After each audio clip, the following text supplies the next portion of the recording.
Hi guys, good morning, good afternoon, and good evening world. Again, welcome to Sis Noah, the Hagfather channel.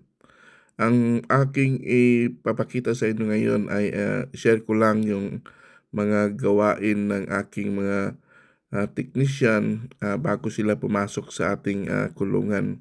Ito po ay si Paul, naggawa siya ng mixing para sa disinfectant na i-disinfect sa buong palibot dyan sa kulungan.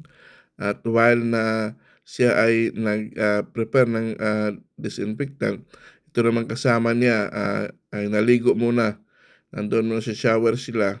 Nag-shower siya at yung mga uniform nila, yung mga t-shirt nila, yung mga ano nila na galing sa labas ay nag-spray din sila para talagang walang kumapit na mga virus na nanggaling sa labas. Tsaka yung mga damit nila, in-sprayan din yan ni Paul para talagang pagpasok doon sa loob, wala talagang madalang mga virus. So yan ang binigay niya sa kasama niya na nandoon sa shower, naliligo para mag-shower muna sila bago sila pumasok dyan sa ating mga kulungan. So yan po ang ating mga ginagawa sa ating kulungan ng ating mga technician dahil sila din ay careful din sa kanilang mga gawain. Kaya maganda din yun para sa mga technician na matuto din ng ating mga technician na bago sila pumasok sa kulungan, dapat nagka-prepare, dapat malinis, dapat yung secured.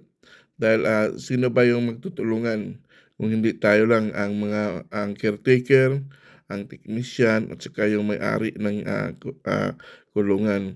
Kaya dapat lang talagang stricto tayo. Ipakita natin sa kanila na safety tayo, na walang mangyayari.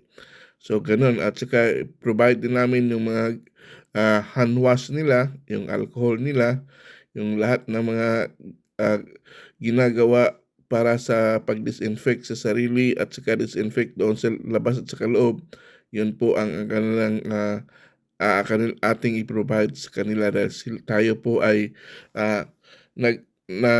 sumusunod lang sa mga kailangan ng ating mga technician na dapat din gawin natin bilang isang mga owner ng ating mga babuyan.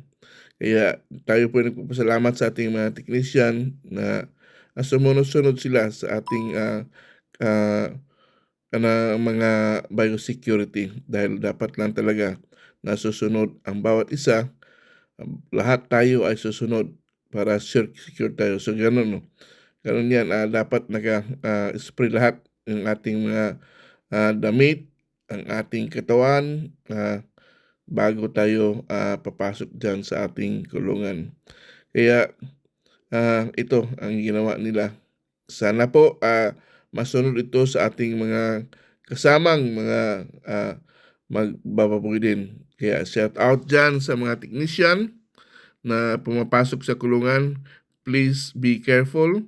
At saka kailangan natin safety. So kailangan nating sumusunod sa biosecurity. Maligo muna, magbihis ng tamang damit para pumasok doon sa ating kulungan para maiwasan natin lahat ng ating mga sakit ng ating mga baboy na dalhin natin sa loob. Kasi minsan naman kasi tayo po ay nasa labas ng kulungan, ah, pumapasok minsan sa ibang mga kulungan at saka mayroong mga meetings na mga babuyan ang mga pag-uusapan at mga kasama ng mga tao. Hindi natin na baka mayroong mga virus na nadala natin from others kulungan. At yan ang hindi natin dapat dalhin sa ibang mga kulungan. Yan, ginagawa nila ay talagang malinis, linis lahat para secured po ang ating ah, kulungan. Kaya shout out dyan sa mga caretaker, technician at sa ating mga magbababoy. Biosecurity ang kailangan para iwas sa sakit sa ating mga alagang baboy. Kaya sa Sis Noah Hagfather, kami po ay nagpapaabot sa lahat ng mga technician, caretaker at owner na dapat bantayan ang ating mga babuyan para iwas po sa ating mga sakit. Kaya sa lahat pong magbababoy, technician, caretaker, God bless us all.